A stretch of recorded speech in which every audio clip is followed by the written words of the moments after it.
All right, y'all, welcome back to the show. It's Anti-War Radio. So check out this website, whytosleepinamerica.com. I like that, Why to Sleep. And I also like the title of this, The Phantom Menace, Fantasies, Falsehoods, and Fear-Mongering about Iran's nuclear program. And I like that because of the Star Wars reference, even though that's the worst of the six, and also fantasies, falsehoods, and fear-mongering about Iran's nuclear program is my speciality, as Obi-Wan Kenobi would say. So the keeper of this here website is Nima Shirazi. And again, it's whytosleepinamerica.com, and you're the author of this great piece, huh? That I am. Thank you so much. Well, this is wonderful, and I think what I want to do is just shut off my mic and have you take us through this, I think, exhaustive, completely comprehensive list of every time the Israeli government ever said the Iranians were about to have nuclear weapons. It's beautiful. It's like some kind of art, the way that you outline this their bogus argument here. Well, again, thanks.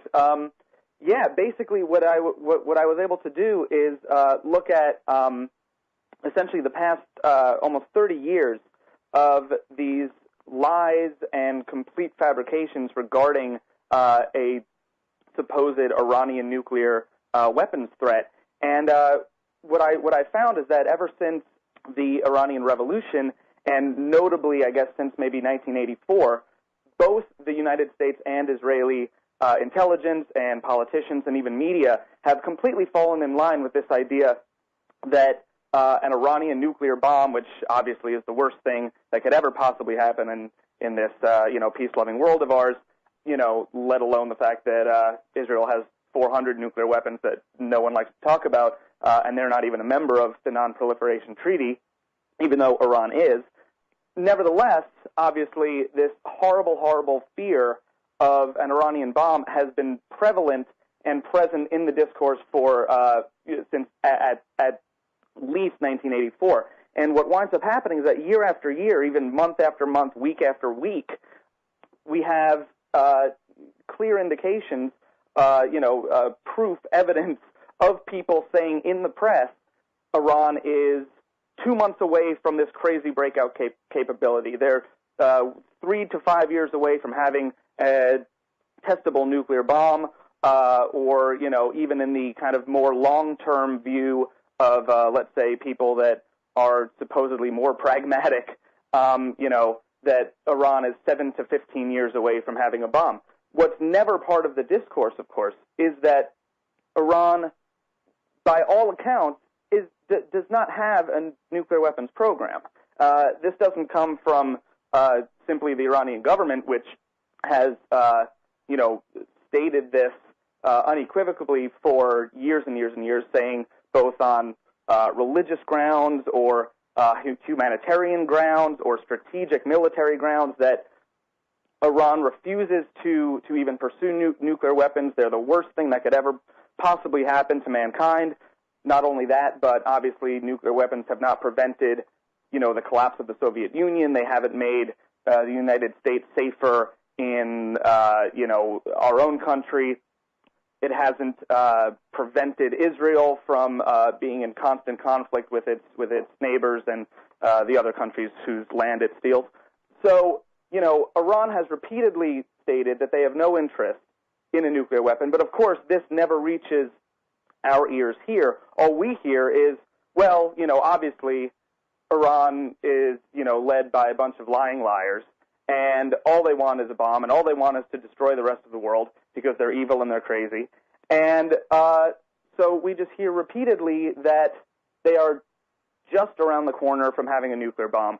Obviously, this is unsupported by all evidence found by, 16 intelligence agencies here in the U.S., by the IAEA, which fully monitors and supervises the Iranian nuclear program, and has repeatedly and consistently found that absolutely no nuclear material has been diverted in Iran to weaponization programs or purposes of any kind, and yet the concept that Iran is inevitably going to have a nuclear bomb, which will then threaten the rest of the world and make them, the scariest place on earth.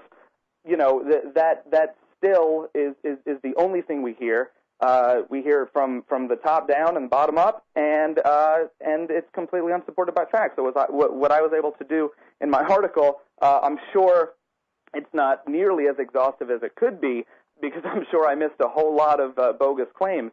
But it basically goes as much as I could find, step by step, in hearing all of these absurd claims.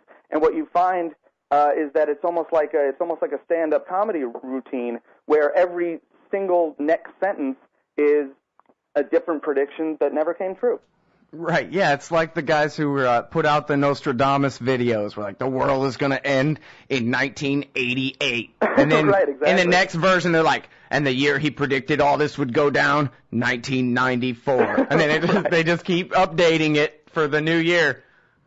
Exactly, and actually, what I've seen recently, just even in the past week, with the predictions from Meir Dagan, who's the outgoing Mossad chief, and then reiterated actually yesterday by the lovely Hillary Clinton in Abu Dhabi, where she's currently on her tour, is that with these new predictions, the newest one from Israel, from Mossad, is that Iran won't have even one single bomb operational until at least 2015. Now, right. Again, this assumes that that's even going to happen. But either way, with this new prediction, which kind of sets forward the fear factor a few years into the future, even though just this past year, people like Jeffrey Goldberg of The Atlantic, were really fear-mongering and ramping up this idea that we're just a year away or less to prevent Iran from getting a weapon that they're not even trying to get. But what we've seen this past week is that with these new predictions, what winds up happening is that still the idea of whether Iran is seeking a nuclear weapon or not is not discussed. That's just a given in our current discourse. What we find is that people like Hillary Clinton say, oh, well, what that means with a longer view, with a longer prediction now, a less immediate threat, what that means is that sanctions have been working, it's that the Iranian government is in disarray and it's unstable and that it's primed for regime change, and that, Israeli efforts to assassinate Iranian nuclear scientists, whether they have anything to do with the nuclear program or not, and computer viruses and this and that, and sabotage on nuclear facilities, all that has essentially been pushing back this scary due date, basically, and that all of this is to essentially reaffirm that the absurd U.S. and Israeli foreign policy regarding Iran has been effective, rather than actually having an honest talk about why these predictions keep getting pushed further and further back. Yeah. Well, and when I think the entire thing, well, first of all of that was very well said, but it seems like the entire debate is really the core of why it's all wrong is because it's all oversimplified, and nuclear technology is nuclear technology, and if the government says it's scary nuclear technology, then it's scary nuclear technology, and they don't ever have to get very much more specific than that. And it seems like the same thing is true with the so-called breakout capability, the ability to make one bomb. If they kicked all the inspectors out and started to make one, still, they never define what that means or why that should itself be some kind of danger. And I'm sorry, Exactly. We got to leave it right there for the break, but we'll be right back, everybody, with Nima Shirazi, Wide Asleep in America. All right, y'all, welcome back to the show. It's Anti-War Radio. I'm Scott Horton, and I'm talking with Nima Shirazi. His website is Wide Asleep in America, established 2008. Oh, man, I missed a bunch of great stuff, apparently. We're talking about this article from December the 29th, The Phantom Menace, Fantasies, Falsehoods, and Fear-Mongering About Iran's Nuclear Program. Now, Nima, if you wanted to comment on my rambling about the kind of vague definition of the breakout capability, so-called, and so what about it, feel free. Otherwise, please continue, because I'm having a good time. Oh, well, yeah. Actually, what I was going to say right before we went to break is that you make a really great point about what this breakout capability is. There are, I guess, multiple strains of fear-mongering regarding Iran. They kind of get lumped into one big mess without much differentiation in the press or even the political sphere. But sometimes warmongers, fear-mongers, whoever they may be on the left or right, because Iran seems to be the only topic that everyone agrees on here in this country, which is that obviously it needs to be stopped at all costs and can't be listened to and is irrational and the biggest threat to us all. And yet some of these people say that Iran is just around the corner from having a breakout capability, from reaching the quote-unquote point of no return, which is having the ability to essentially, if it wants to, turn around rather quickly and make a nuclear bomb. The other part of the fear-mongering is simply saying, oh, they're 18 months away from having a working nuclear weapon. These kind of get lumped together because they're kind of one and the same, because they're all based on absolutely nothing. But regarding this breakout capability, what is never pointed out is that this option, which is sometimes referred to as the Japan option, this kind of breakout ability, is that were Iran even to decide that it wants to have this capability, which there's no evidence of anyway. I mean, you can speculate, you can say, well, they would be crazy not to when they're surrounded by U.S. troops, when they're threatened on a daily basis by Israel. But regardless, even though they apparently have not made this decision, even if they were to, they would then join a essentially nuclear club of about 140 other countries that, according to both the IAEA, which monitors all this stuff, and even organizations like Greenpeace, all agree that about 140 countries currently have the basic technical capacity to produce nuclear weapons.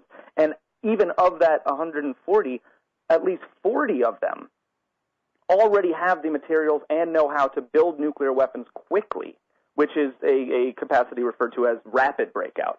So Iran is the only country we ever hear about that's a crazy nuclear threat that could possibly turn around and then annihilate everyone else. And yet, Iran would be one of, about 140 countries that would even have this option if it even wanted to, and it hasn't even been determined if they want to. They repeatedly state that they have no interest. And the NIE, the National Intelligence Estimate, which was written in 2007, and then basically corroborated and affirmed again, I believe, in September of 2009, and still hasn't been changed. The reason it hasn't been changed is because there's no new information. And what it determined is that Iran certainly does not have a nuclear weapons program. They have a nuclear energy program, but they don't have a weapons program. And this is the United States government saying this. They don't have a nuclear program, and they may not even have, they quite possibly have not even decided whether to start one. So, I mean, that's what we're left with. We're left with absolutely no evidence of anything, and that even by stark estimates and kind of fabricated ideas, even so, Iran would be one of 140 countries that possibly had this capability and still wouldn't do anything with it. Yeah. Well, and even if we accepted the premise that they would have to be stopped, we'd still have plenty of time, because they'd have to withdraw from the treaty, the NPT, and kick the inspectors out and basically announce to the world, yeah, now we're going to make one single gun-type uranium nuke and hope it works. And how the hell are they going to deliver it? Because it would have to be really big and heavy. They don't have the ability, they don't have any weapons-grade plutonium being produced there. Bushehr is the light water reactor. All they got is uranium. And they don't have the ability to make the implosion system there. There's no evidence that they've done the 10 million tests required to get an implosion system to work right. All they'd be able to make is a single gun-type Hiroshima nuke, and then what are they going to do with it? Get themselves annihilated? Right, exactly. And I mean, no one ever talks about what Iran would possibly do even if it had nuclear weapons, which, obviously the unspoken threat is not that Iran would actually use these weapons, but that Iran having these weapons would completely change the power dynamic in the Middle East, if not the whole world.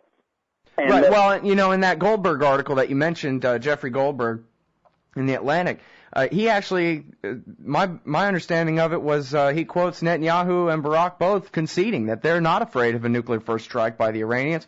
Netanyahu says he's afraid that Hezbollah in Lebanon would be emboldened.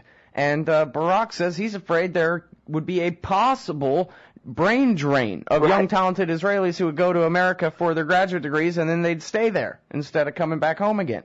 Precisely. And that's the existential threat that we're all supposed to be willing to destroy the world for on behalf of this foreign state with its priorities obviously very screwed up. Exactly.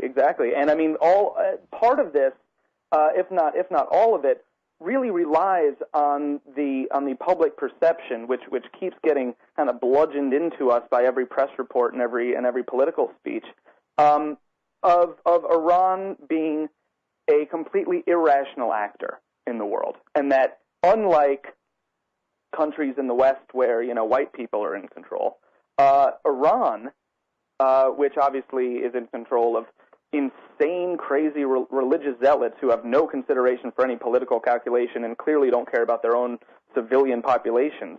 Obviously, these people cannot be reasoned with. Obviously, these people, if they get their hands on this scary weapon, they would use it and they would destroy the world because all they want is, for the imam to return and blah, blah, blah, blah, blah. So that needs to be the narrative. Once that is kind of chipped away at it because it doesn't make sense, even the idea of an Iranian threat becomes all the more bogus. I mean, if you look at, actual historical record, the Iranian government, whether you like it or not or whatever, is not an irrational actor. It's always been very calculated, always determining what's best for its own interests, and its own interests obviously rely on its survival and its success. And I mean, during the Iran-Iraq War, Saddam Hussein was attacking Iranian troops and Iranian civilians with both chemical and biological weapons, which they got obviously from the United States, including anthrax and mustard gas and lethal nerve gas. And 60,000 Iranians died from these lethal attacks by Iraq. Iran never retaliated in kind. Right. All right, I'm sorry. We're out of time, but thanks very much for your time. Everybody, that's Nima Shirazi. The website is Wide Asleep in America, and this is some really good work here. The Phantom Menace, Fantasies, Falsehoods, and Fear-Mongering about Iran's nuclear program from 1984 to today. All the different predictions about their imminent obtaining of nuclear weapons. And so I look forward to really digging through this website, too, and look forward to talking to you again. I'm always very excited to find one more person who's actually good on Iran. So cool. Yeah. All right. So nice to meet you, and talk to you again soon, Nima. Thank you so much, Scott. It's been a pleasure.